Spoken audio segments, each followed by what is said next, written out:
This is Gordon, the big engine, and you're listening to the Railway Series Book Club. It's as classy as the Express, and just about as long.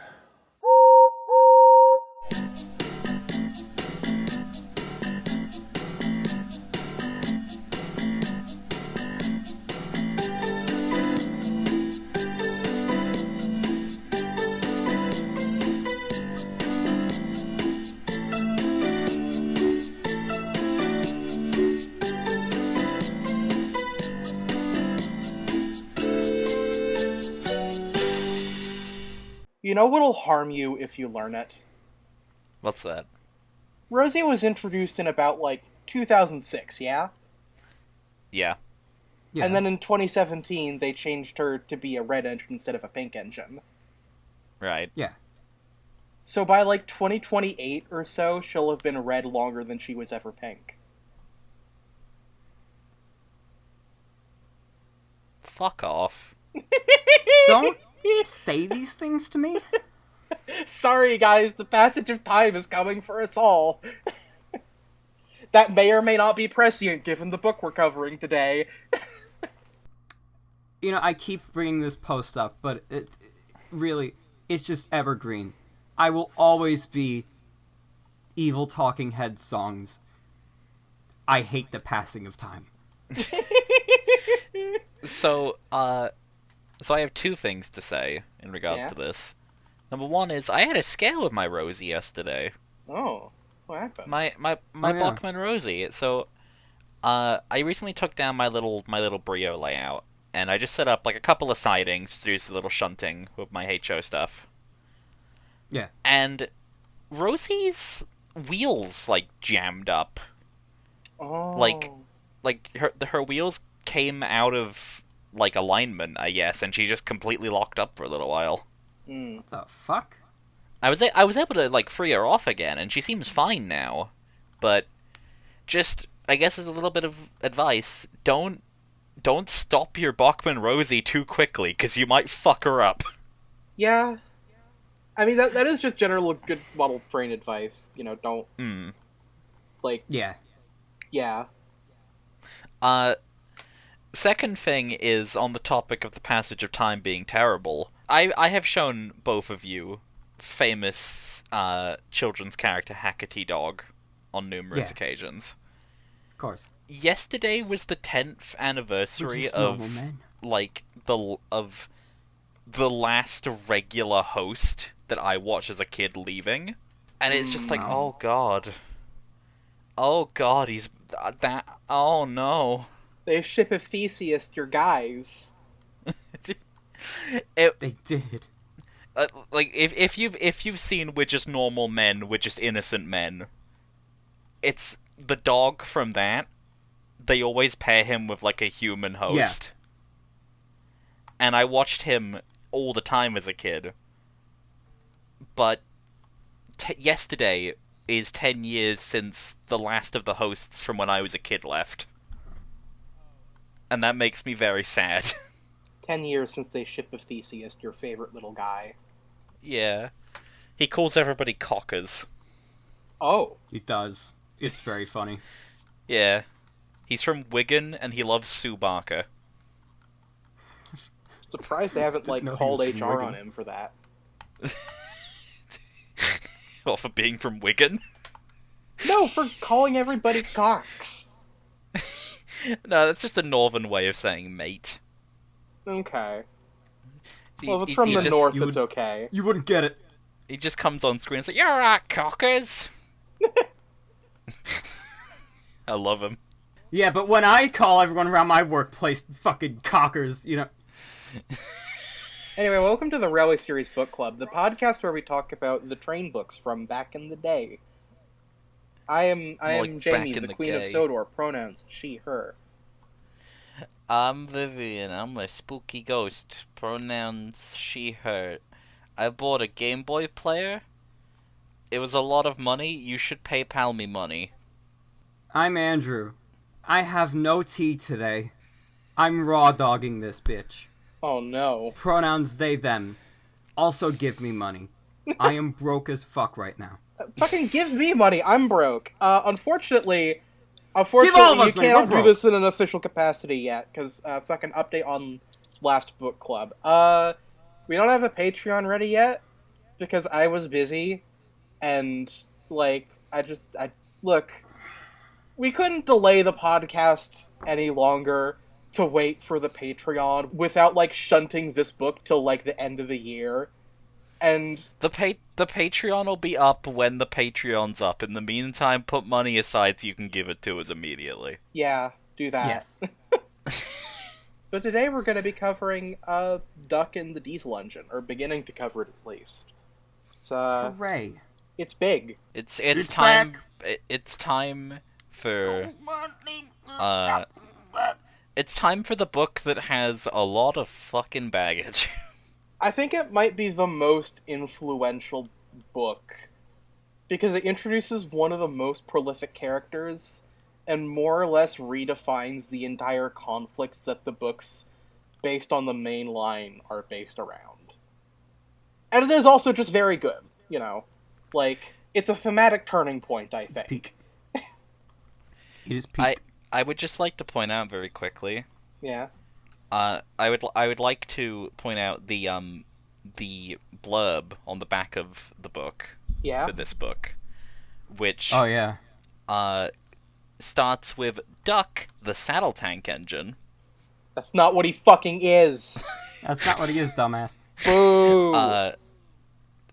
Let's see, it's Duck, the saddle tank engine has appeared earlier in the series, but this is the first time he has a whole book to himself. Cool. So yay, Duck. Hooray for Duck. You know, he has to show. Yippee. He has to show. Hooray. That's my goat. That's my goat. Yeah, and he's gonna be in All Engines Go soon. I hated that noise. What? What's wrong with it? It's a very disappointed noise.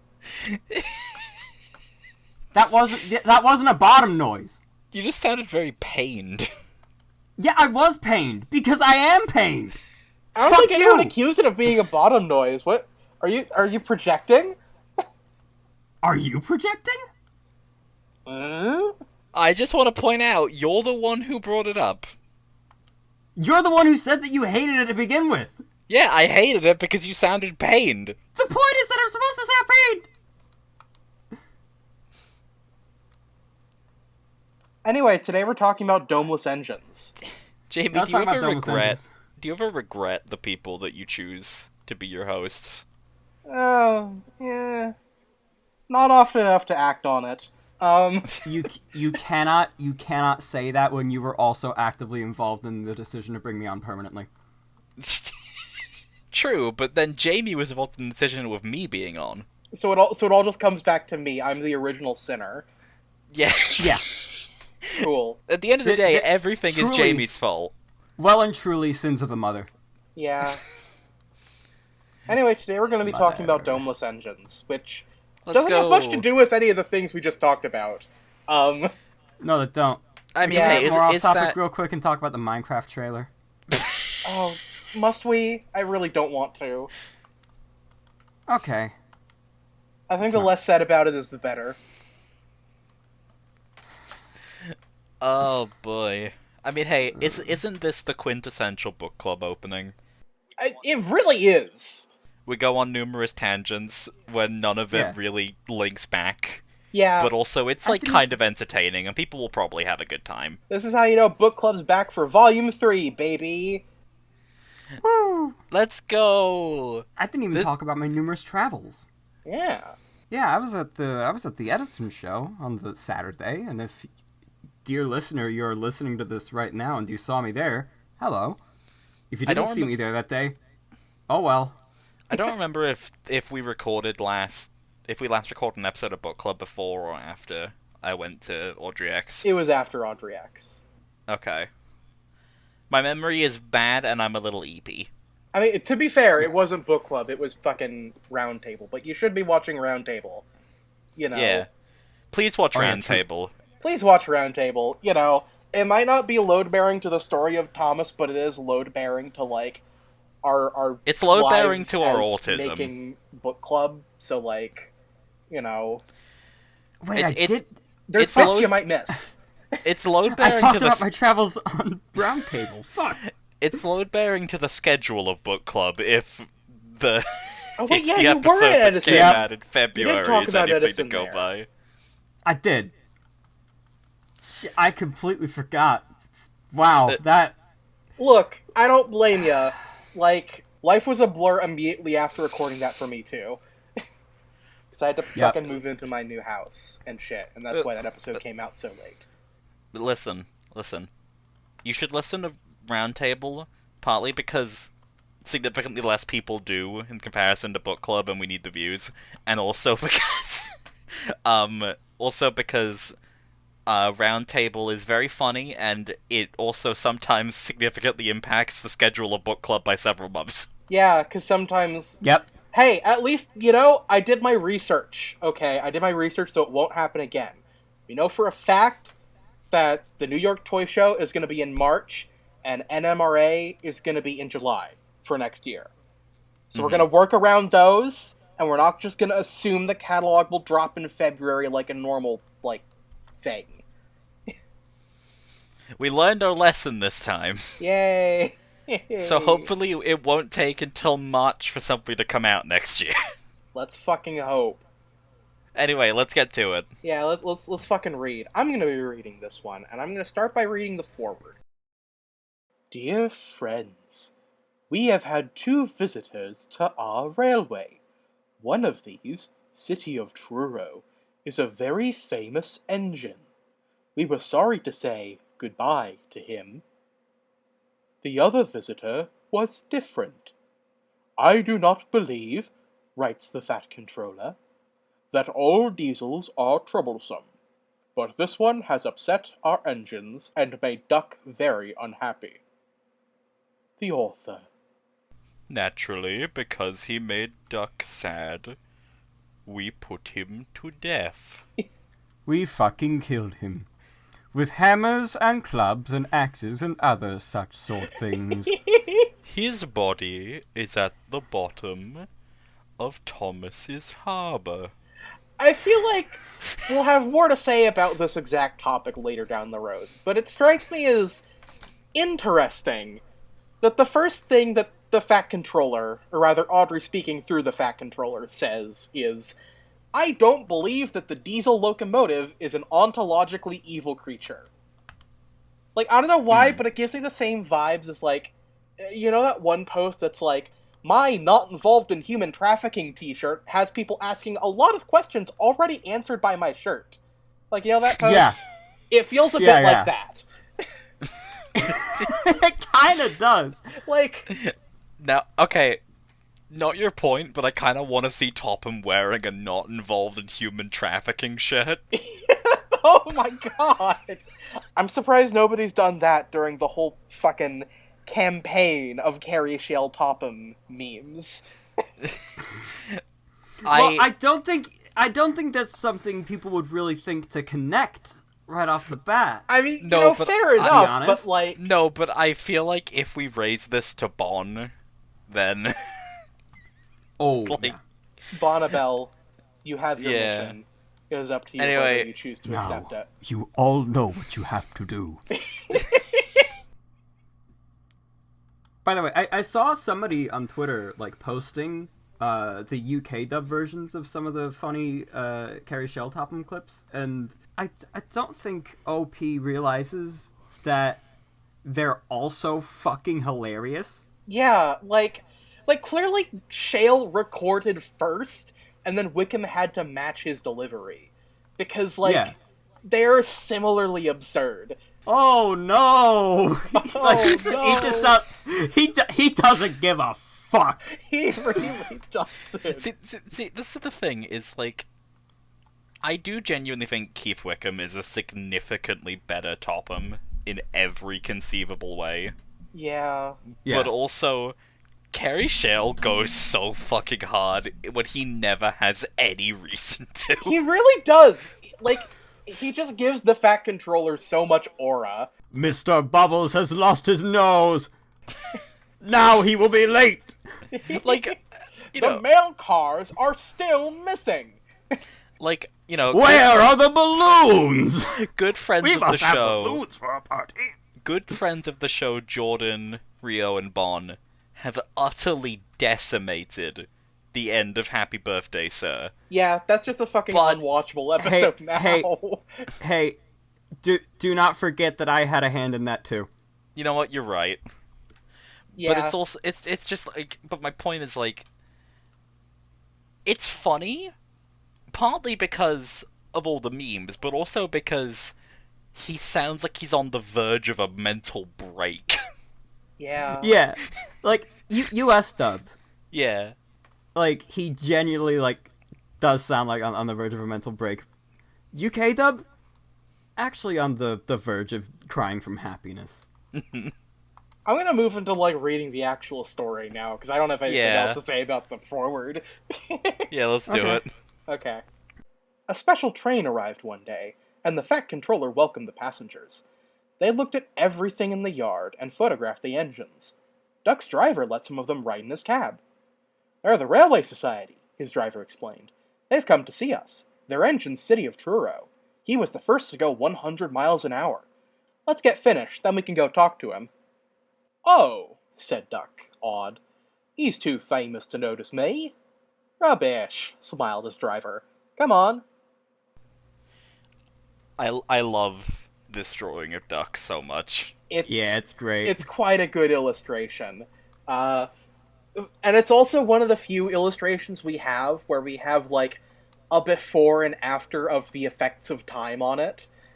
Because it, like, was it just, like, I forget was- where it was, but I remember recently we saw, like, we saw like a screen from a documentary or something where it was just hanging in the offices of one of the publishers. Yes. And And it got auctioned off Yeah. from there, and that's where we have like the super high quality scan of it, Yeah, where it looks shit. Yeah, super high quality scan where Duck has a yellow buffer beam. Yep. I tried to restore it as best as I could, but like it's still, the bright reds are still too like pale white pink, and like it's not enough. Yeah. Yeah, it just wasn't enough. That's something I would really much rather trust like someone, I don't know, like Tom Marshall to do. Yeah. So To push. So you say yellow buffer beam, which is interesting, because the buffer beam in my edition is very fucking yellow. Yeah, that's because they they fucking they- rescanned those they for the would've- most recent ones? yeah they'd have rescanned it. Yeah. What the fuck? That, Yeah, I mean, I guess that makes sense, but what the fuck? I mean, these editions have some oddities, like the fact that the Henry the Green Engine cover is an illustration from the Free Railway engines. That is true. Those Yeah, editions that's- are kind of fucked. I'm looking at this from the 98 edition, which I finally have a physical 98 edition of Duck and the Diesel Engine. It was the last English edition that I was missing, and I finally have it. I also got the 3 Japanese exclusive ones that had covers based on the 98s. So I have a full collection, and I want to make a fucking video about those at some point, because even if they suck, I want to talk about them. But in this, it looks more orange. Which I guess makes sense, because that was between the original scan and the most recent ones for that book. I'm looking through scans of the 1975 edition, because that's the earliest. So yeah. Yeah, Yeah, it see, looks out of normal all there. these images that you've just posted, Andrew, the first one is the one that's closest to mine. Yeah, that would make sense. Celebrity cameo by City of Truro. Yeah. That's fun. Duck's gonna meet his Kamiyoshi. Yeah, and he's so shy about it. What a cute little man. Cute little Yeah. guy. Cute little duck. Okay. He's just a whittle guy. He's just a So little is guy. there any fact to the thing that people parrot about Wilbert being in this illustration? Yes. He's right there. I've never been able to tell if that's definitively him or just someone that looks a little bit like him. No, it's him. Okay. The guy in the black shirt with, what is either a white hat or white hair, is Audrey, and the man next to him is supposed to be Dalby, and he is showing Dalby what Duck is supposed to look like. And you know what? Yep. You know, I feel like it's a very interesting thing for John T. Kenny to do, to, like, put a stealth diss for the guy he's succeeding into his illustration, but, like, with such a nice picture hilarious. of Duck, I can hardly blame him, because, like, that is a nice Duck. I think based on the knowledge we have between Wilbur and Kenny's relationship, like, I can 100% buy that, because they were, like, buddies. Yeah. Yeah, they got on really, really well because Kenny, like, actually knew and gave a shit about engines. Yeah. So I could totally see this just... I can totally see this just being something that Kenny did and then pointed out to Wilbert, and Wilbert's just... He's like, hey, check this That's out. fucking hilarious. What a Hey, funny good joke. one, good one. You are so fucking funny. You're so real for that. So I do have a fun little personal piece of trivia, Yeah. actually, Mhm. right away for this book, which is... I've spoken about my dad numerous times on this show. Yeah. City of Truro was my dad's favorite when I was a kid. Huh.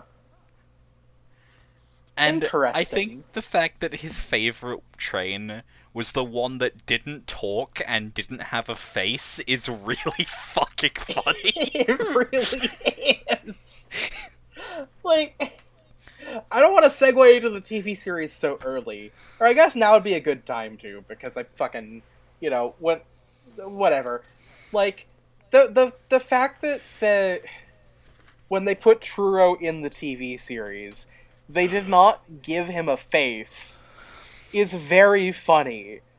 'Cause, like, surely they could have, right? Like, they didn't need to, like, make this weird, uncanny, faceless locomotive just standing in the middle of the yard with James staring through his frames. Like, Well, you know, Well, even if they couldn't it's like- motorize him, they could have given him a face. well, it's like, you're never really meant to see him from the front, really. Yeah, I mean, that's Yeah, true. but like they didn't have to frame it like that. Yeah, but you could still see the front anyway. Oh, that is true. Like, and then they about made that. toys of it, where it very clearly didn't have a face. Yeah. Like, No, I'm just thinking now, right? So, every time I asked my dad what his favorite was, he always said he liked the green ones. So he liked Henry, he liked Percy, he liked Duck, he liked Peter Sam. But he specifically really liked Truro. Yeah. And I genuinely think that's so funny. well, That is pretty funny. Your dad's based as hell, by the way. yeah. Just real quick. Yeah, I found the part in Tank Engine Man where it talks about it, and I'll just read there. The book opens with an illustration by John Kenny showing members of a railway society eagerly taking photographs of Duck and the other engines. Looking at this picture, the present writer spotted amongst the rail enthusiasts a clergyman, wearing glasses, flat cap, and vicar's collar, introducing someone wearing a bow tie to the green distinctive shape of Duck with his great western letters. The clergyman is clearly Wilbur Audrey, but who is the man in the bow tie? A possible answer was provided by Eric Marriott, who, by chance, had also just recently noticed the two men pictured in the crowd, and who immediately recalled someone who always wore a bow tie, Reginald Dalby. Did Kenny, as a little joke, include his predecessor in this picture? If so, and if Wilbert had told him about his ups and downs with Dalby, then maybe the vicar in the picture is saying to the artist, now that is what Duck is supposed to look like. That's so fucking funny.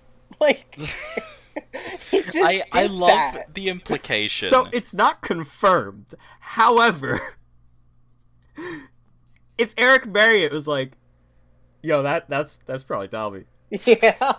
I genuinely love the implication that within the universe, Wilbert dragged Dalby along to Sodor and just Yeah. pointed at Duck. Yeah. Well, not just Like, that. they- He took Dolby on this, like, Railway Society rail tour to Sodor just to do this after he'd stopped working for him. Yeah. No, well, it's like, it's one of those, it's like in a movie, where someone's boss, like, takes them, like, out. With a gun. Not like that. Takes them out to I dinner? don't know. Takes them out to, like, a far away location. And there breaks to them that they're fired. See, so what I'm thinking here, right, is that, so, like, generally the Railway series stories take place at least a year before the published book, right? Yeah. Yeah. Yeah. So I'm going to assume that this happened just before Dalby quit, or was fired, or whatever happened. And this was the straw that broke the camel's back for him. Was Damn. being dragged to Sodor. Well, Just to see Duck. Just to see Duck, and he was like, no, fuck this. I don't want to burst your bubble there, but the earliest this story could possibly have happened was 1957. I'm sorry, but that means nothing to me. Which means it's like a year after the thing happened. But it's okay. I still think it's funny. No, I'll tell more about it on the next page. Actually, no. I'll just say it now. It's because City of Truro, like, returned to service in 57. Oh, okay. Yeah. Like, the Western region, like, brought her back to, like, run rail tours and stuff. Epic. So I was the actually, first one- I was gonna ask you about that actually. Like, hey, it's interesting. City of Truro is still around. Do you have any history? There you are. Mm-hmm. So Yeah. I do have a note, actually, which is just the banner from the show. Welcome to the... Welcome to the City of Truro engine, number 3446 GWR. Why is it introducing it like it's a fucking new landmark or a building? 3446? Dude, it's 3440. I'm very tired, okay? I wrote those notes when I was delirious yesterday. You might have dyslexia. Yeah, it makes it... I mean, to be fair, it makes it funnier that it's wrong. Yeah. And you say I literally do have dyslexia. Oh, well, there you go. Why the fuck is Diesel there in the Railway writes series itself. anyway? Like, why'd Diesel get an invite to this? Why the fuck are Bill and Ben there in the episode? Bill and Ben are there because they wanted to see if they could kill this famous person. I mean, yeah, that's... Like, I can accept Like Bill they and Ben did being with there Kennedy. because, like, they are residents of Sodor. I could see them finagling, like if they... I could see them either getting permission from their owners to go take a visit so they can see, or failing that, they just found a way to get out of work and come here anyway, because they're Bill and Ben. But what the fuck? Devious Diesel. You were not invited to the party. Devious Bro Diesel. thinks he's on the team. Devious Diesel, Bill and Ben, and Bertie's Bertosis clones all made Yeah, it. Bertie's Bertosis clones are also there. It's very distressing. They miss their father. You good, Andrew? Yes. Fucking Bertosis. I came up with that last night while writing my notes, and I was very proud of it. You should be. That one's good. The other note I have is so City of Churo's name is different in the Japanese dub of the Yeah, TV series. they call him Celebrity. Yeah. Yep. Which, my thought with this is, if they were to do, like, a more fictionalized version of City of Truro, like, give him a face, make him a character, maybe, like, keep the number, keep the general design, but change his name, I think Celebrity would be a good name for him. I don't agree about the name, but I do think the idea of essentially making what Duchess is to Duchess of Sutherland, but for City of Truro, would be interesting. See, I think that should have been the angle they took with Truro and Scotsman.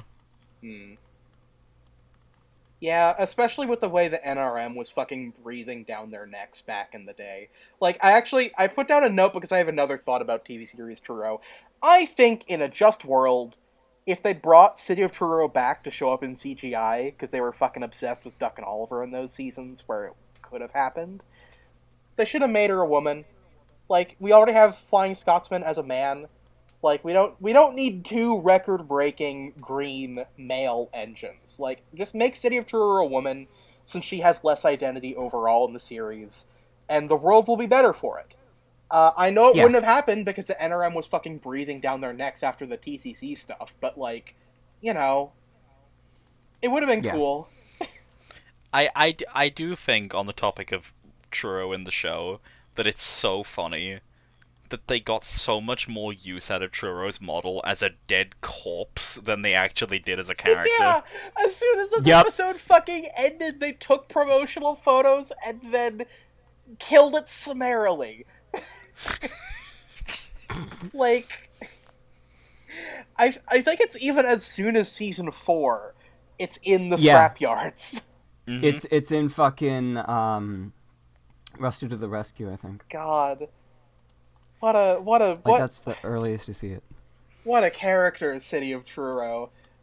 We haven't even gone to analyzing anything they actually do or say in the story. No, I haven't. So, see, I still yet have more to say on this one page.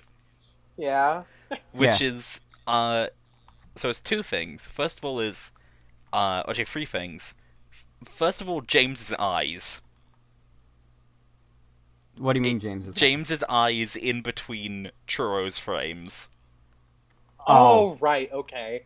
I thought you were talking about the illustration, where it's like, his eyes are closed. Like, his eyes are closed. Fucking... No, I think about James's eyes through the frames so much. No, I do too. It's so fucking funny. I think, I don't like to try and, like, insinuate innuendo during, Thomas and Friends train stuff. But, like, except for the times where I do. But, like, Except for the times where you do exactly that constantly. Well, my point is, I feel like staring through another locomotive's frames has to be some sort of, like, inappropriate thing. Like that's just like, walking up to a woman and staring at her tits. Like, why would you do that? That's not the locomotive equivalent to that. The locomotive equivalent to that would be staring at an engine's let's see, cylinders above the running board. Oh, right, like Neville's nipples. Okay. Like Neville's nipples, exactly like Neville's nipples. Okay. And Ryan's nipples. Right, okay. You shouldn't do that either, but I also feel like it is similarly invasive to be, like, just staring through an engine's frames. No, it is. That's like looking directly through, like, someone's ear. Yeah. Like, why are you doing that? Could you stop, please? You're freaking me out. So, other thought is, I like how in the show, they give the exposition as to who Truro is to Duck. I think that's fun. Yeah, it's interesting. Like, Duck knows everything about what's happening, and Thomas takes over his shy and humble dialogue, and then Gordon passes through being a dick about the whole thing. And then final thing I have for this is, so, to my memory, every time someone in the books refers to the 100-mile-an-hour record, it is either Duck or Duck's driver. Because I think Duck talks about Flying Scotsman being the second to hit 100. Yes. He does. Audrey is a City of Truro truther, which, So, now this is my thing. Do we know if Audrey believed that, or if he just had it internally that Duck and his Western crew believed that? Audrey literally lived next to the Great Western. Well, fuck me for asking a question. No, I think that is a valid question to ask. I do think Audrey seriously believed City of Truro did it first, though, because he had that bias. Yes. That said, I respect pitching City of Truro as the first. I feel like 999 probably did it first before either of them, just because that thing was going like 90 miles an hour on the regular for its express runs. Whereas like City of Truro, the fact it went 100 on that run was an anomaly. Like, they were like, you know... that was kind of just something that happened. They were just doing that for fun. That was not a normal thing that locomotive could do. You know? Yeah, but the thing about 999's one, and we could talk about this later, even, is that, like, that was an intentional, like, publicity stunt. Right. It was, like, hyped up, and they were going, like, they were really gonna push this, like, as the fastest train in the world. Like, I looked into it the other day. I felt like I was gonna become fucking H-Bomber guy. Right. Because I read one thing that said a couple people have, even contemporaries, doubted 999's record. And it was, huh? Tell me more about that! And I found very little more. But Damn. there was one guy aboard the train on the record-breaking run who recorded a max speed of 81 miles per hour. And apparently a lot of the passengers who timed the run were paid off by New York Central officials. Oh, fucking American railroads and their corrupt bullshit. God damn it. Yeah, like I don't know what else you'd thing. expect. It's a fucking American railroad. Like, listen, I wasn't gonna say. I was so excited to hold 999 over the heads of all these fucking British people who are like, oh, American locos could never outrun the Mallard. You know, giant ass fucking Northerns and T1. No, those would. Why would you even think those might be able to like go faster than this fucking tiny ass Pacific that burnt out its firebox going 120? Like, I don't know. Listen, I don't necessarily Jamie, want the T1 to try and break Mallard's record, because I think there's no point to it. Listen. But, like at this point in time. But, like, y'all are kind of assholes about it. yes, no, Jamie, listen, I am all for rightfully pissing off British people.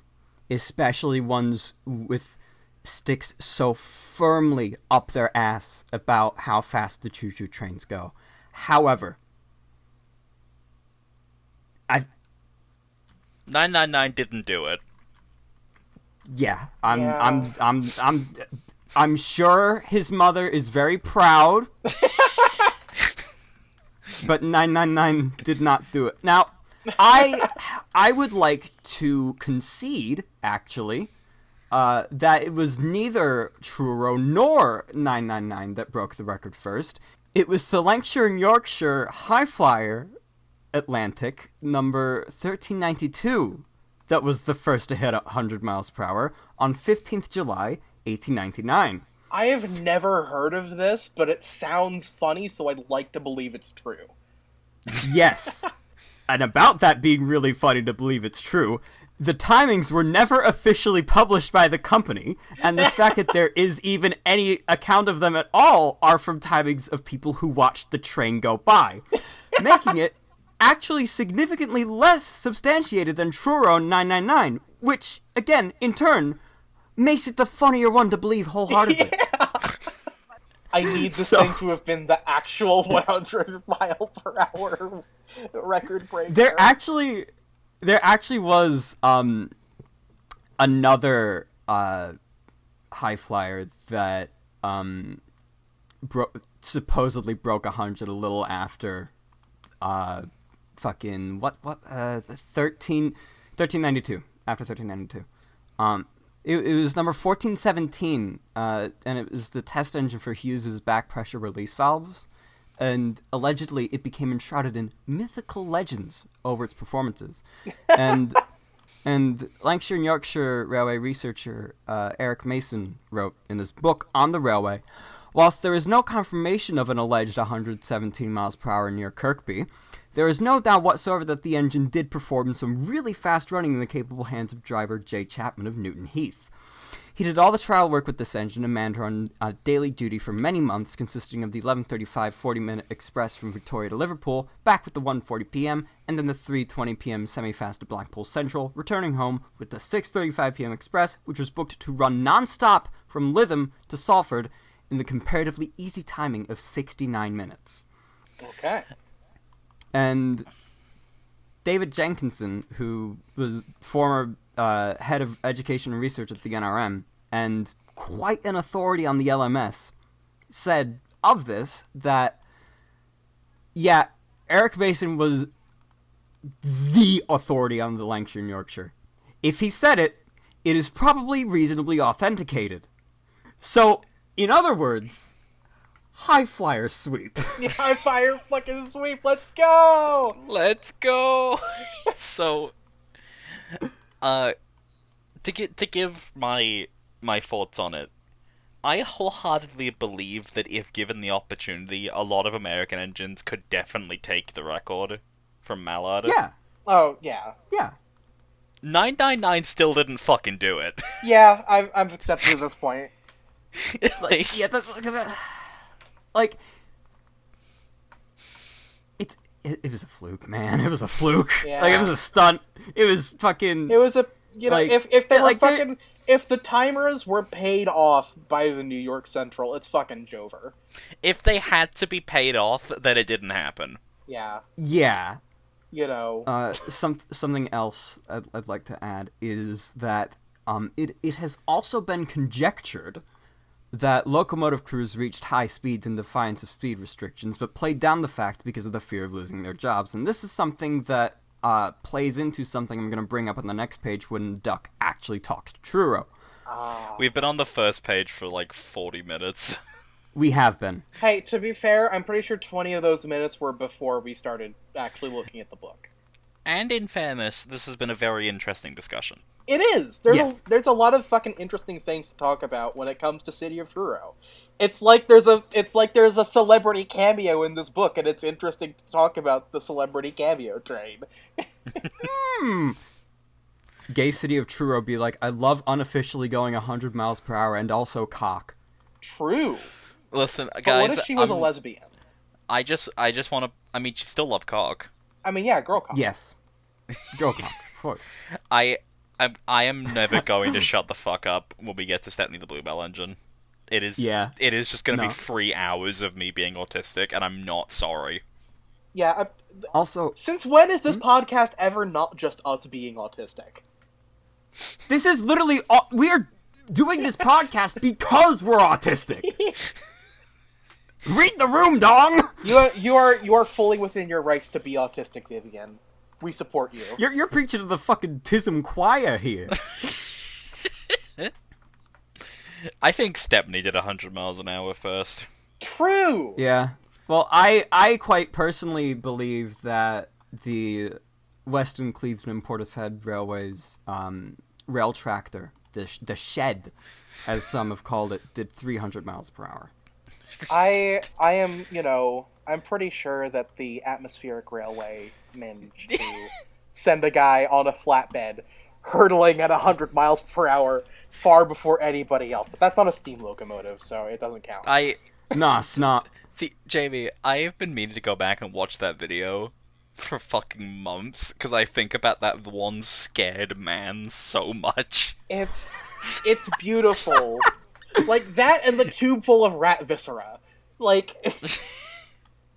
I video is haven't this? listened to an episode of Well, There's Your Problem in a very long time, just because the episodes are so fucking long. I don't have the attention span or time in my day to keep up with it anymore. But those old episodes, man, they're real good. I started listening to the one about the Tay Bridge disaster. Kind of recently. So- it was a few months ago. So I don't remember most of the details, Andrew, but Jamie, this has to have been probably 6 or 7 years ago now. Jamie linked me an episode which was like an atmospheric railway, I think. I think it would have been 4 years ago, because it was in 2020 when I discovered them, because pandemic. My sense of time is fucked. But Yeah. Everyone's is. in We had a pandemic. in this video that Jamie sent me, they talk about an incident where basically something fucked up and the railway just rocketed a single man on a flatbed the entire length of the line.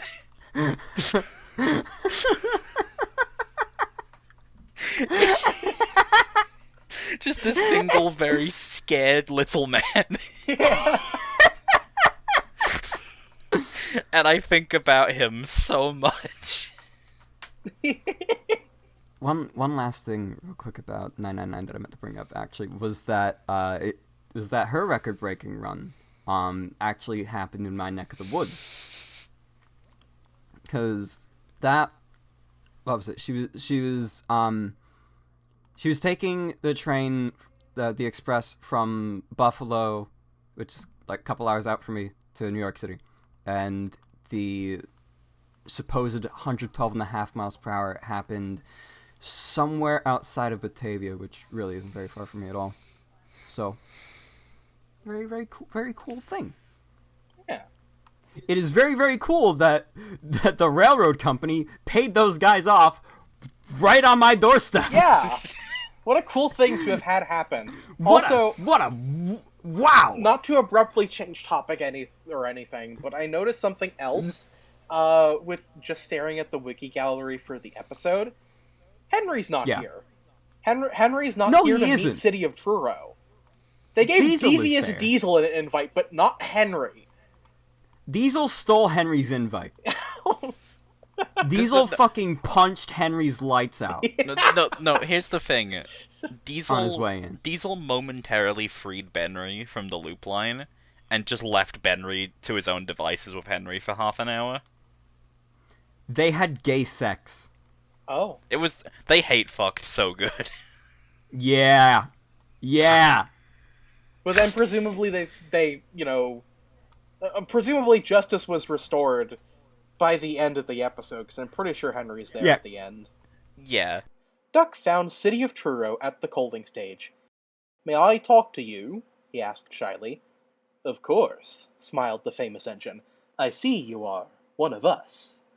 "I try to teach 'em our ways," said Duck modestly. "All ship-shape and swing in fashion, that's right." "Please, could you tell me how you beat the Southwestern?" So City of Truro told Duck all about his famous run from Plymouth to Bristol more than 50 years ago. They were soon firm friends, and talked Great Western till late at night. I don't know why I went with William Shatner for City of Truro, but I just think it's funny. I don't know either. But I'm for it, actually. Like that. City of Truro. Hello, the first it's me, City of Truro. I love that City of Truro is in quotes. Yeah, City of Truro is written in quotes. Why did he do that? Audrey, why did he do that? It's the name, innit? I mean, yeah, but like... Well, City of Truro probably has a different name he actually goes by. Trump. Like, he's got something like his really close friends call him. It's like, I don't know. Trump. Like his real name is Cromp, but like, you know... I'm gonna put it in chat. Trump. It's like how Dennis took the name Tidmouth Sheds after Gordon passed it down to him. Yeah. At the end of his character arc. Yeah. Jamie, flash the word Trump on screen. Oh, I've just realized it's a little bit unfortunate because it's one letter off from one of history's greatest monsters. It's fine. I thought, for like half a second, I thought you were talking about the dog from Lady and the Tramp.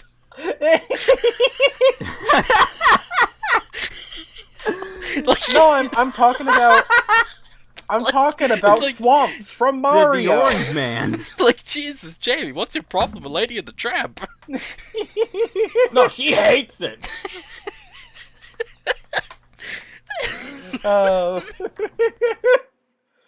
So here we see City of Truro planting the Great Western Mind Virus into Duck's brain. Yes, this is how Duck became woke. Yeah, he became part of the woke mob.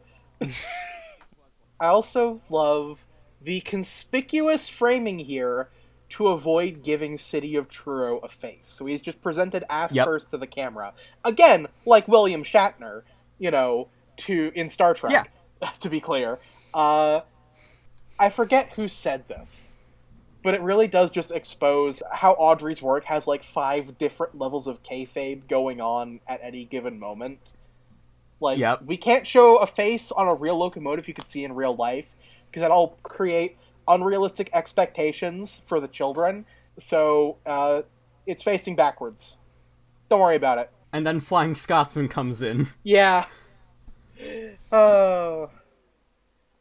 What a series.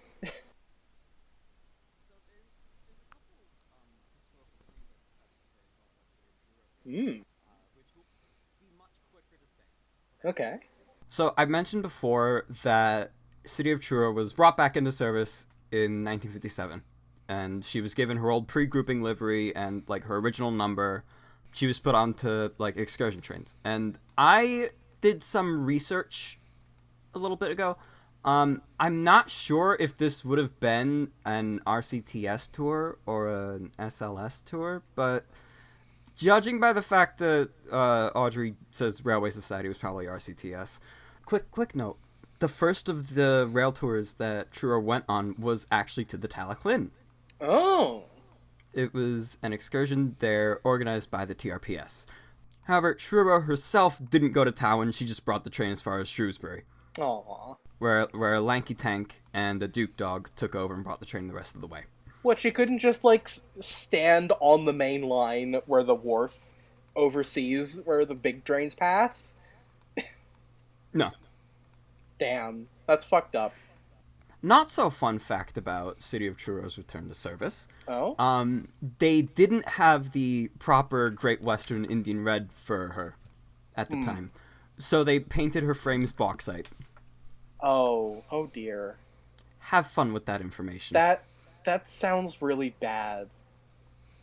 I'm glad that this is history lost to the annals of time, because I feel like otherwise we'd be subjected to, hyper-accurate models of, 1950s condition City of Truro from this time that have fucking bauxite frames. Well, no, thing is, that's literally what I'm going to do when I make City of Truro. I mean, you Why know what? do you More torment power us? to you. Well, okay. No, you see, it's because I'm doing the celebrity engines in the condition that they were at the time where they visited Sodor. It's why I'm doing Stepney specifically in 60s condition, and it's why I'm doing Flying Scotsman specifically in fucking Pegler condition. Listen, those two City are of peak, Truro though. is no exception. Yeah. 60 Of course I'm gonna do the fucking, actual Indian Red on the frames. I'm not cruel. Yes, you are. I don't know. I think you should Okay, do I'm not that bauxite cruel. for authenticity. I think it'd be funny. Yeah, it's funny to commit to for authenticity. Because it's shit. Yeah. There's something very interesting I have left to say about this page, and it's that Audrey actually got something wrong. Oh? City of Truro's record-breaking run was from Plymouth to London. Oh, not Plymouth to fuck. Bristol. How the fuck did that Because- get past the editors? Don't know. I mean, I guess Audrey was the train expert, but, how the fuck did he do that? Just something that slipped by. That's insane to me. That's really fucked up. What the fuck? Yeah. So, here's a little lesson on why Duck even asks how they beat the Southwestern anyway. So, the Great Western Railway and the London and Southwestern Railway were both very fiercely competing in the West Country because, they had territory there. Right. To see who could bring mail trains from Plymouth to London fastest. And that was part of that. That was why City of Truro did the record-breaking run. Yep. And fun fact about that, it took the Great Western Railway about 18 years to officially acknowledge Truro's record.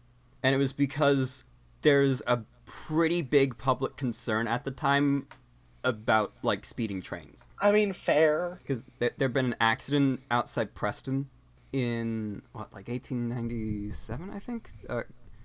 Feel free to correct me if I'm wrong on that, due to, the engine's speeding. Yeah. But it was documented in local Plymouth newspapers about a day or two afterwards. All the same, the Great Western didn't want to talk about it. Yeah, I mean, with the circumstances surrounding it, that makes sense. Mm-hmm. It is very funny, though.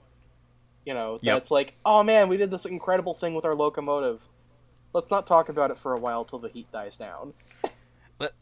I love the difference between that and 999, where they Yeah. just lied and said they did it, and then Truro, Yeah. like, people believed he did it, and it's like, no, we can't fucking, no. Don't say a word. Legally, the Great Western Railway were like, legally we cannot say a thing about this. But we won't stop you if you want to publish those timings yourselves. We just won't officially verify them yet. And then Wink. New York Central's just like, hey, totally, yeah, it happened, mm-hmm. It happened! It really happened! Railway history is so fucking funny. I I mean, a lot of the time it's depressing and sad, but it's also funny. Yep. High flyer sweep. High flyer sweep. I've talked about it before, but one of my favorite stupid little obscure railway stories is, I sometimes just watch old people's model railway YouTube channels. Yeah. And a guy I watch used to drive diesels for BR, and he told a story about him being in an office in like a little station, and another driver comes in and says to the station master, "Hey, station master, you know those buffers you've got on siding 3? Yeah? Well, they don't work." And then they go outside, and there's a 47 with one of its bogies just off the rails. They don't work. But they don't work. What a very roundabout way to say that you crashed your train through the buffers.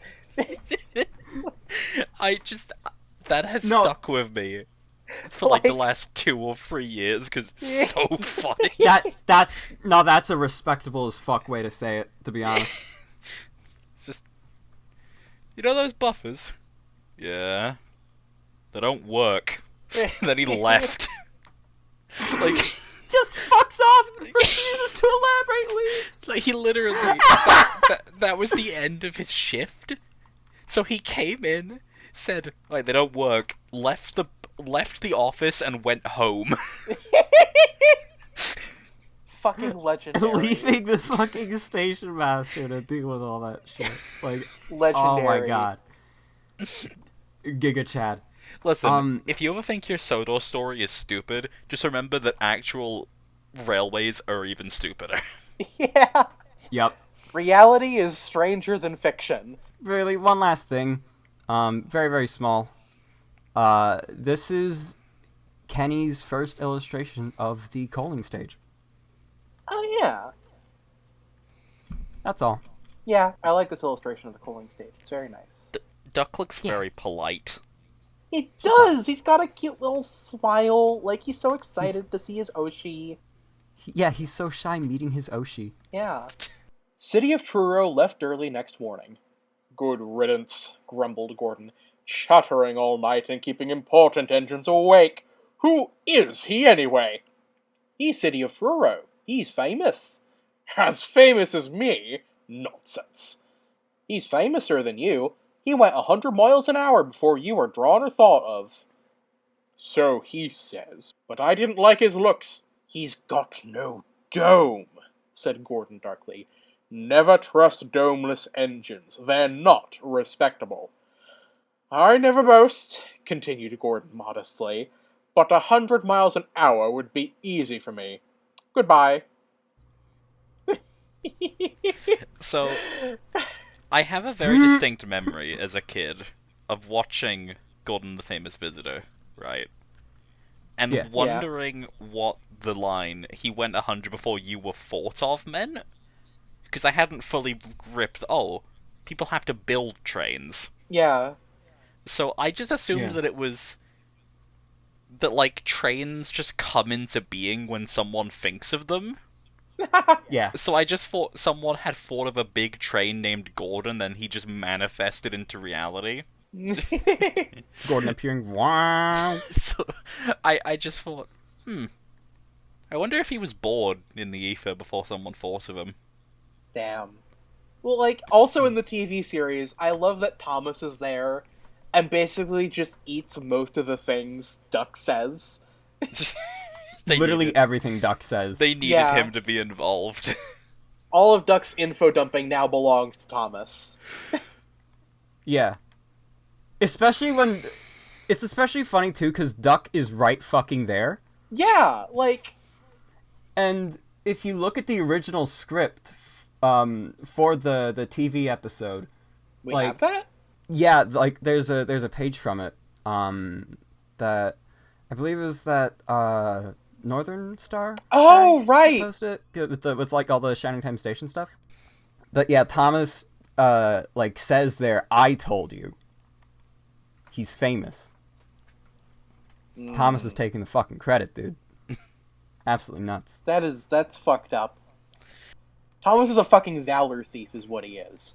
No, he is. I have a similar childhood story about being confused by this story, because when I was a kid, I was a little confused about Gordon's assertion that City of Truro was domeless, because surely that gold thing on the boiler is the dome, right? Yeah, no, what else I would that thought be the if same. it's not the dome?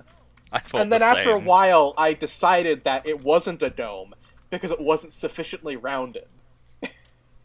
Exactly. So that's clearly how it works. For those who do not know railway things, the thing on City of Truro's boiler is not a dome. It's a safety valve with a cute little brass cover. Duck and Oliver have them too. But Duck's is painted over. Yeah, Duck's is painted over. Oliver's isn't. I have been tempted to replace my my Hornby Ducks safety valve with like a yellowy bronze one from one of the like an assorted old Hornby pannier, because you can get those quite easier. That'd be Yeah. Because I already have. I've shown him a few times my gold cap on my duck, yeah, and he looks very handsome with it. He does look very handsome. very handsome boy. Something I only just realized reading the story is I love Gordon saying, "I never boast." Gordon continued modestly. Like, I love. Yep. I love the ironic dialogue choice there. Like, that's such a very simple thing to be amused by, I think. But, like, it's great. I like it. Hawker does a lot of those. See, no, Yeah, I it's think, like- I think I can't wait till we get to dirty work. we've talked about it extensively, but we are at the point where his prose starts getting really fucking good. Yeah, like, this is something I noticed while, We're on the like, up and just up. reading the Railway series, but also, I'm very glad that it got spelled out recently at the latest Audrey exhibition, and the presentation like that Dan and company did, where they talked about, Yeah. like, basically went over the same kind of stuff that Tank Engine Man did about the development of the Railway series. And hearing it straight from Audrey's account, how he intentionally had to hone his skills at, like, very precisely wording all of his pages. Brevity. Yeah, like, the art of brevity in his writing, I think, is genius, and I think more people need to study that closely when writing Thomas things. Because, like, so often, like a Thomas story won't even necessarily be bad that someone's written, but, like, it'll just be extremely wordy. And it's like, no, do it over with, like, half the words, and see how it flows better. You could say that so much more simply. What I like about about this is Gordon being like ageist. Yeah. I fucking hate old people. Yeah. I can't stand old people. You're fucking boomer. And then the entire book, the entire series of books is just an account of him gradually becoming an old man. Yeah. Like, he's got fucking issues. Old people always say that I'll become more conservative as I grow older. I don't fucking believe them. I don't believe them. I think they're stupid. I don't want to go to the beach that makes you old. Don't take anywhere but there. Gordon is, I think, one of the funniest characters in the series. He's so fucking No, funny. he is. He literally is. Audrey fucking struck gold, story 2. Or I guess story 3, technically, now that we... I guess, I don't know if we already knew this before, but, like, fucking, I remember at the time, I was thinking, like, isn't it weird that, you know, Henry's number 3, but Gordon's number 4, even though Gordon's introduced first? No, the Gordon story came after the Henry story. So it is in order of when they were introduced, sans Thomas, who's number 1, because number 1. Huh.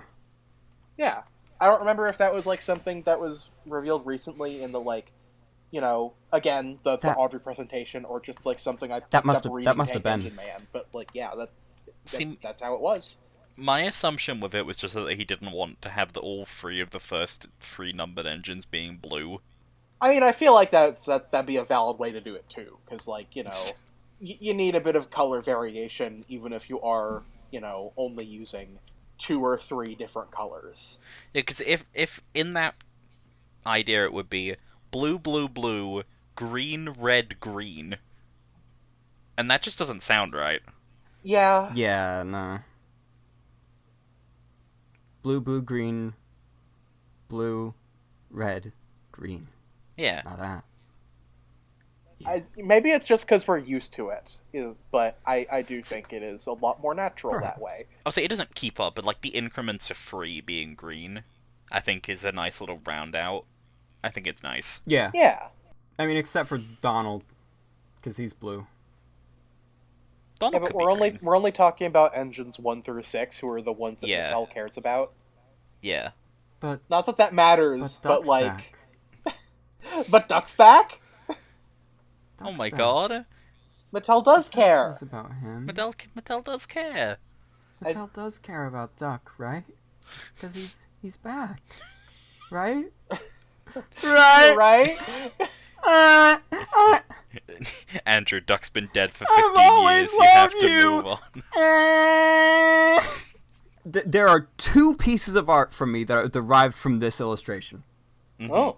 The first one is a 2-part no bitches meme. And the second was a portrait with this specific Gordon expression going nose to nose with Gordon's wrong road face. Ah. I have one last note written down here, which is that one could read this assertion of Gordon as him being jealous of everybody treating Truro as the 100-mile-an-hour guy, despite Scotsman being the one who got it recorded first. But I feel like more importantly, Gordon's just jealous he's not the most important guy in the room. No, yeah. Yeah, No, like, you know, I think that's it. like, it's cute, like, it's cool that it does work with that kind of basis history, but, like, it's about his ego. Yeah, see, Yeah. I always took it that like Gordon wasn't really super strongly, like he didn't have many social links to his brothers at the time. Yeah. Yeah. Like I kind of took, you know, tenders for Henry and all that stuff being like it's them reconnecting after Gordon fucked off like 40 years ago. Yeah, like, I Yeah. think that makes sense. Like, you know, Gordon fucked off years ago, didn't really have much contact with them, and then learned after the fact that they were all killed, and was like, oh shit. Oh my god. Oh no. That fucking sucks. Oh god. Every single Man. member of my family was executed by firing squad.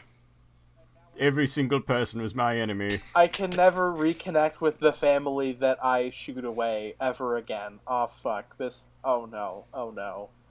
He didn't shoo them away, did he? Like, that's, I mean, who knows? What was that voice? It sounded a bit like Edward muttering darkly.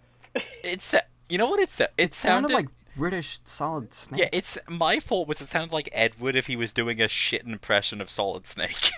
Yeah. Well, you see, I'm trying to sneak around now, but you may be surprised to find that I'm being much too loud. The bumping of buffers keeps alerting the diesels. Presently, Duck took some trucks to Edward Station. He was cross, and it was lucky for those trucks if they tried no tricks. "Hello!" cried Edward. "The famous City of Truro came through this morning. He whistled to me. Wasn't that kind?" "He's the finest engine in the world," said Duck, and he told Edward about City of Truro, and what Gordon had said. "Don't take any notice," soothed Edward. "He's just jealous. He thinks no engine should be famous but him. Look, he's coming now." Hi, Edward. Hi, Edward. He finally gets to speak. Yeah. After a book of Yay. non-existence. He got a new agent. Yeah. They renegotiated his contract. About fucking time, too. That's why he's not in. That's why he got like kicked out of the main cast in the show. Is just because his agent started resting on his laurels again. Damn. That's fucked up. Edward needs to fucking get with a better agency. Yeah. It does. I don't have much else to say about this page yet, at least. I do have something to say about it when we get to the next page, but, like, Yeah. I feel like this is one of those pages where they had to split one scene across 2 pages, so there's just not much to say about this one on its own. Yeah. Yeah.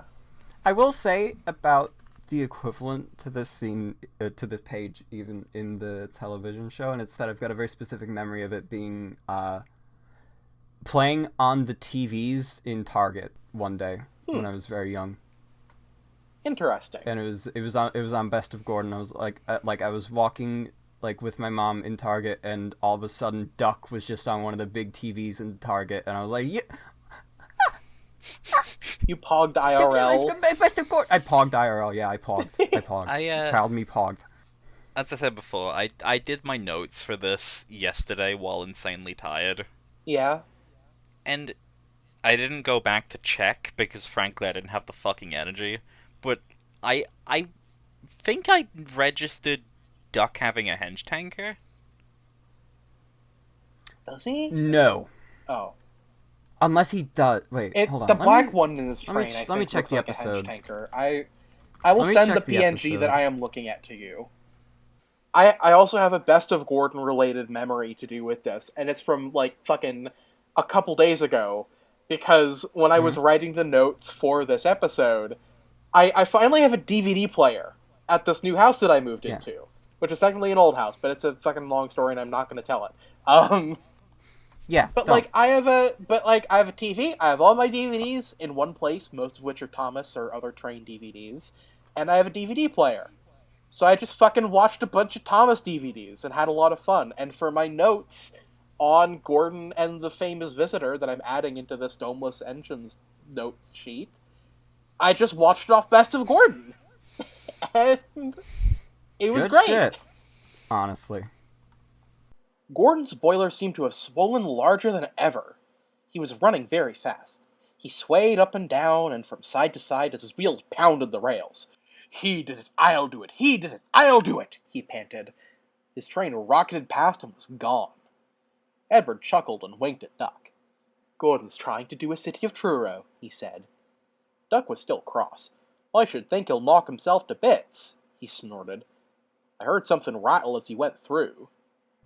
Rattle, rattle. So, admittedly, I don't have much to say about this page still, other than that, it's funny, and it's presenting a very funny image. I feel like the past illustration from the past page, which actually shows Gordon's front, does not do a good job of illustrating what this image says is happening, because he doesn't look particularly, swollen in the boiler at all. He just looks kind of normal but angry. And I feel like Kenny could have done a bit more. What do you fucking expect? I kind of wanted to have a bit more of, a fucked up face, maybe? I don't know. Or maybe more speed lines, fair Dalby enough. style. I don't know. Yeah, I think the thing with this is I think the swelling of the boiler is mostly like a sort of prose thing. It's not necessarily. Yeah, it's a prose thing. It's not Yeah. because it's a very roundabout railway way of saying that he's being big-headed. I guess. That being said, they should have, in the illustration, I do agree, they should have made it more clear that he is fucking Newman. Yeah, Yeah. they needed to make him look like he's going at fucking light speed. You know. He's charged up a light speed dash. Yeah. He's using the fucking Pegasus boots. I'm going to get all these fucking rings. I don't have much else to say about this page. What about y'all? I like the illustration. I've got a couple things. I like the illustration too. I like Edward winking. I find it very interesting that seemingly in the episode they were originally going to go at the angle of Duck being pissed off when he makes that comment about I should think he'll knock himself to bits. Whereas in the episode he takes it in humor. But like you can tell that they filmed it because there is literally a picture of Duck visibly cross at Edward's station. Huh. Yeah. Interesting. It's in a different spot, too, which is weird. I'm also looking at the wiki gallery here, and I really enjoy the photo they have of Gordon having his dome milled off for this episode. Yeah, that's funny. That's funny as fuck. Y'all want to move on to the next page, because I have nothing else to say. Yeah, let's get through it. Well, best version of Gordon's theme, first of all. Oh, true, yeah. I'm gonna say it. That episode does have a very good Gordon theme. I enjoy it greatly. Best one? Okay, wait, hold on. So, I wanted to take a look at the picture you were talking about with Gordon's dome, right? Mm-hmm. Yeah. And I saw the behind-the-scenes image of everybody meeting City of Truro. Yeah. Toby's facing backwards. His ass was not looking. He's not here for City of Truro. He's playing on his Game Boy in the corner. Like, everybody else is, exactly in the pose they are in the episode. Toby is just facing... Toby the tram engine, always on that damn phone. Toby's just looking away. Gordon's driver eased him off. "Steady, boy," he said. "We aren't running a race." "We are, then," said Gordon, but he said it to himself. "I've never known him to ride so roughly before," remarked his driver. His fireman grabbed the brake handle to steady himself. "He's given himself a hammering, and no mistake." Soon, Gordon began to feel a little queer. "The top of my boiler seems funny," he thought. "It's just as if something was loose. I'd better go slower." But by then, it was too late. I always was a very big fan of the "we are, then." Yeah. Yep, we are then. I quote that so fucking often. Also, queer Gordon, way! Yep. Bye, Gordon. Bye, Gordon. I also just love how distraught he looks on this page. Like, Yeah. He's like, bro realized he's not built for this. Maybe I shouldn't have done that stupid fucking thing. If I might only be I'd having a listened to regret. virtually anyone. Yeah. I might be having a regret. I may have. For once in I my may life. be in the process of having at least one regret at this present juncture. Oh, God. At least one. Like, I don't have much else to say about it. I think the crew talk is kind of funny, and I can understand why they cut it out of the episode. I think the episode itself has some very nice traveling shots of Gordon rushing through Henry's forest over and over. Yeah. I don't have much to say other than it's building up to something funny. I like the traveling shots that the camera can't quite keep up with. Yeah. It's really trying to, stay on pace with Gordon, and it's just not fucking working. Yeah. Camera too slow to keep up with Gordon's is amazing speed. He's so quick. They met the wind on the viaduct. It wasn't just a gentle wind, nor was it a hard, steady wind. It was a teasing wind, which blew suddenly in hard puffs and caught you unawares. Gordon thought it wanted to push him off the bridge. "No, you don't," he said firmly. But the wind had other ideas. It curled round his boiler, crept under his loose dome, and lifted it off and away into the valley below. It fell on the rocks with a hard clang. This is some of my favorite of Wilbur's writing, period. Yeah, like, we were fucking I love talking it. about prose earlier and how Audrey's prose had gotten so good. this might be the fucking gold standard right here. Like, It's a very A.A. Milne, in a way. Yeah. yeah, like, I don't think I have the words to do justice just how much I love this.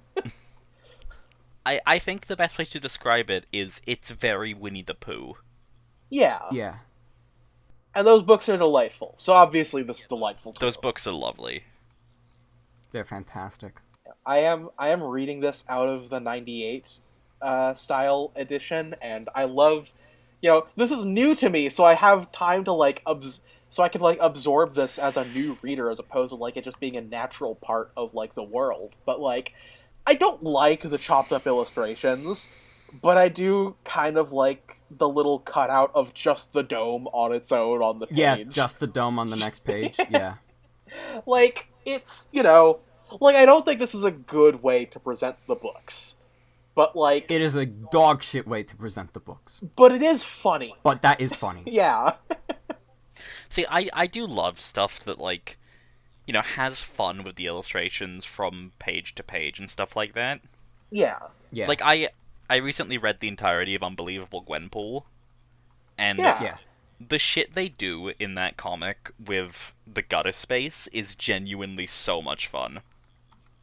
Yeah. I feel like if they wanted this to work, they should have, like, commissioned new illustrations for the story in order for it to work with this format, but, like, at that point, is it even really the same Railway series anymore? Yeah, ship of fucking Theseus. Like, I'm sure you can make a good argument for re-illustrating the Railway series for like, a more coherent, like, or new edition of the format. But, like, you would be losing these if you were to, like, full-on commit to that, so I don't know. Yeah. Also, I have something very uncomfortable to say. Yeah.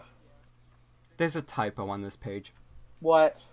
It's fixed in the 98 edition, Okay.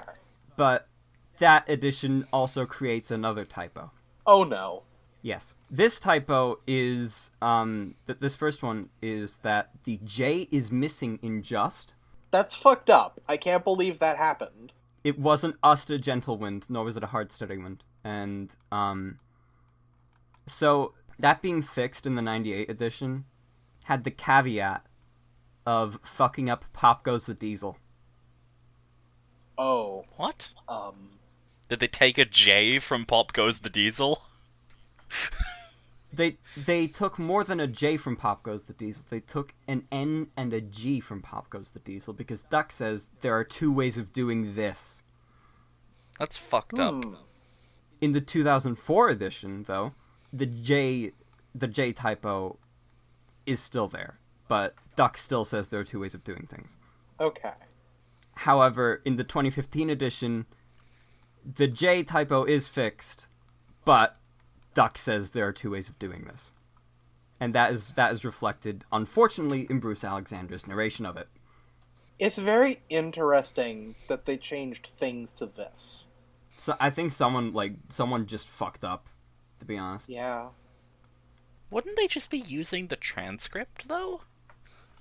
Yeah, I don't know. Maybe they just decided this worked better than things. I don't get it. I don't understand. Somebody was stupid. Yeah. Somebody at the publishers will have to pay for this. It's, with the return of the J, they were one letter over their maximum letter limit, so they had to remove letters somewhere. Damn. Yeah. Also, bringing things back to the scene, I always really liked... I don't even know if I necessarily liked it as a kid, but I always thought it was interesting. Because I didn't watch this episode much, because I didn't watch Best of Gordon all too often, despite having it. But, like, Oh, I love Best of Gordon. The scene of Gordon losing his dome is very interesting to me. And I always thought it was kind of sad as a kid, because, like, he loses his dome. Like, that's his dome. That's a part of him, and he just fucking lost it down the river. That's so sad. Yeah. I mean, I guess it doesn't matter that much to a locomotive, because it can be replaced, but, like, I don't know. Like, That's characters still a part of you. losing... like, characters losing treasured possessions sometimes really, like, hits me harder than it really should. Jamie No, cried when Gordon's signed photo of Sir Nigel Gresley was stolen. Yeah, that was really fucked up. And so did he. So did Gordon. I cried for weeks and weeks and weeks and weeks and weeks and weeks. I love the implication of that, and kind of the fact that he got it back later that day. He got it back later that day and he still cried about it. For weeks and weeks. I love this picture. Yeah. It's so good. This is one of the best pictures in the book, I would say. I love the curved viaduct. Yeah! Yeah, the curved viaduct looked so cool. I think this is our first time seeing the viaduct at all, in fact. It might be. I think we see it in James the Red Engine. In In Toby the Tram Engine. We see it in Dirty Objects. We see a viaduct, but I don't know if it's the viaduct. Yeah, I don't know if it's the viaduct. It's certainly the viaduct that they go with in the show. Yeah. Because they could just double use it for fucking, the L's Bridge. Yeah. I miss the viaduct. I miss you. Yeah, I don't know why it fucking disappeared from the world. Like, the viaduct is genuinely one of my favorite locations in the show. I'm so sad that they were just like, no, after season 15. Yeah. It is one of the most important places in the show to me. Like, it's in season 1 to 3, disappears until season 6, is in season 7, disappears until season 13, is in it until 15, and then never appears again. Yep. Why did they do this? Who fucking knows? God. Just... Kenny's artwork is just genuinely so fucking beautiful. Yeah, The way he's, like, drawn the wind, or, like, painted the leaves, like, falling off the trees and shit, like, being swept away by the wind, and, like, there's such a clear, like, you can tell the direction the wind is going. Yeah, like, it's so fucking good. It's done so well.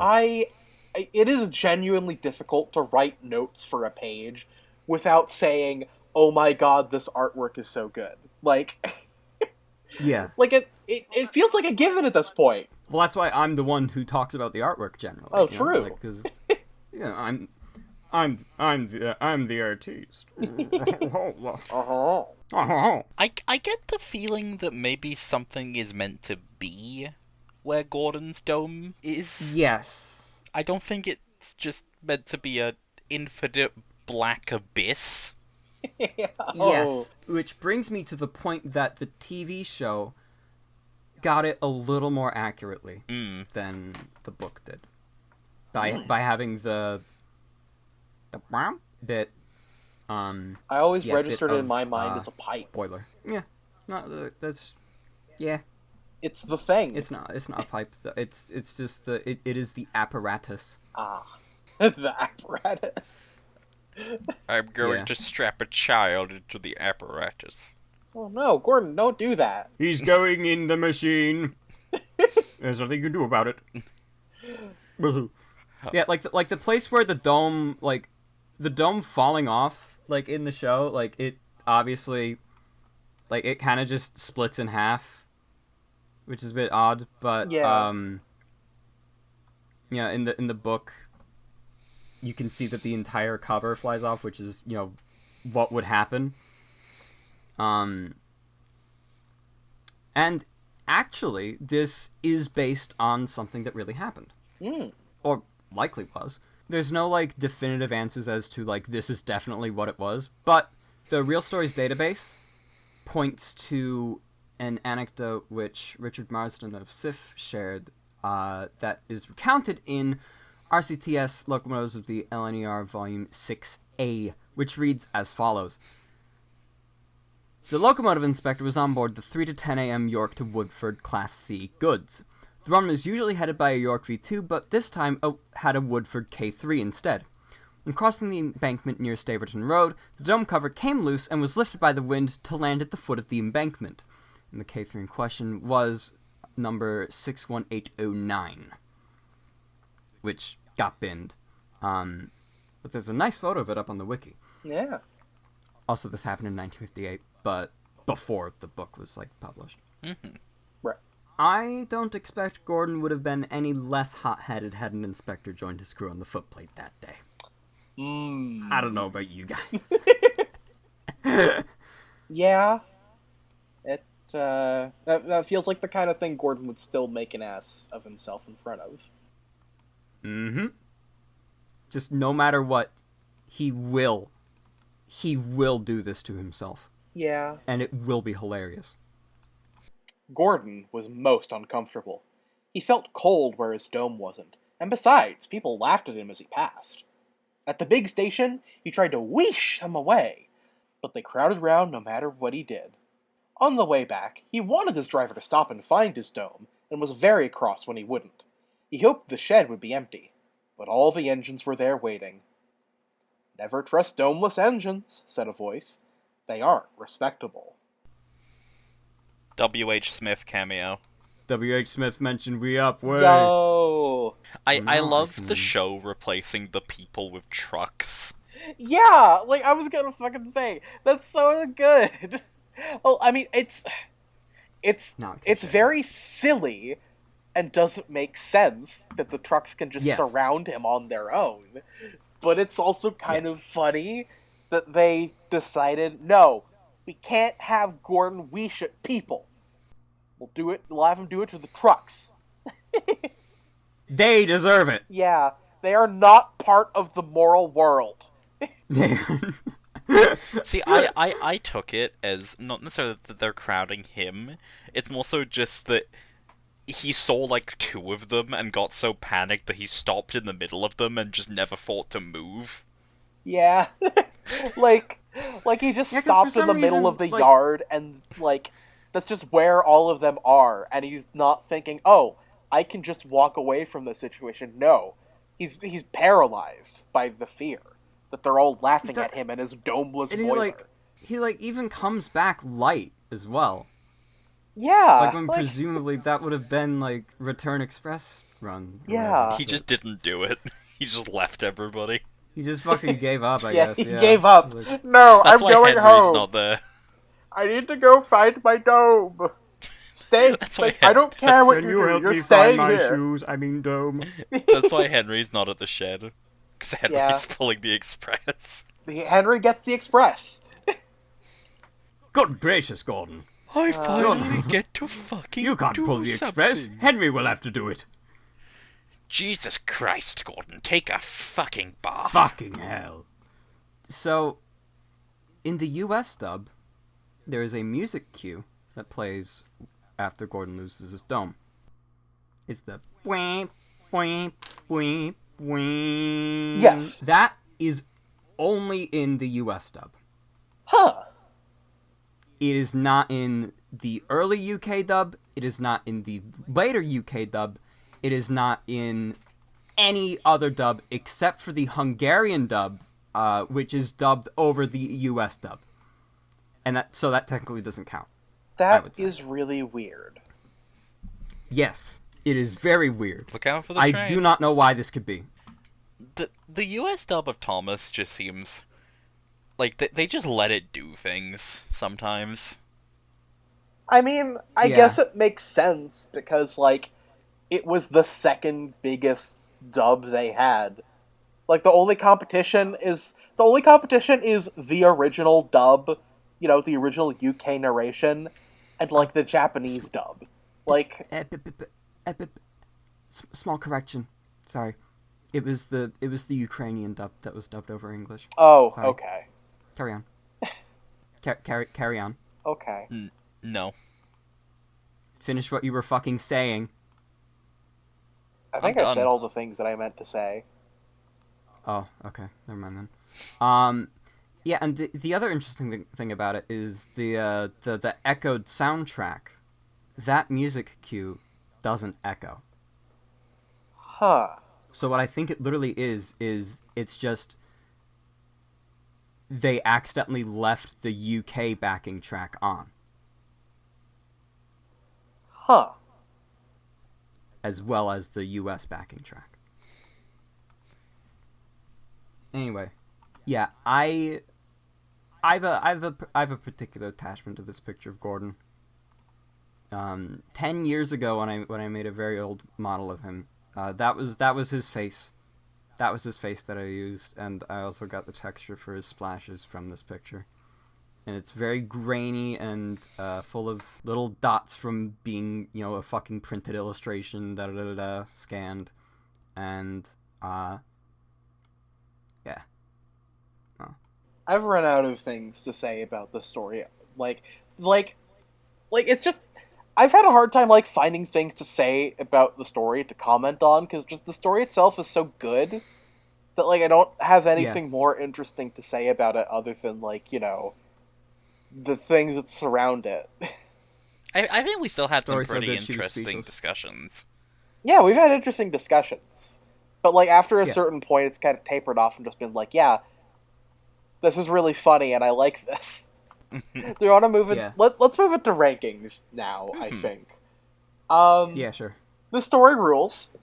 It does sow the seeds for the going-ons of this book with the City of Truro stuff, and is a highly entertaining story in its own right.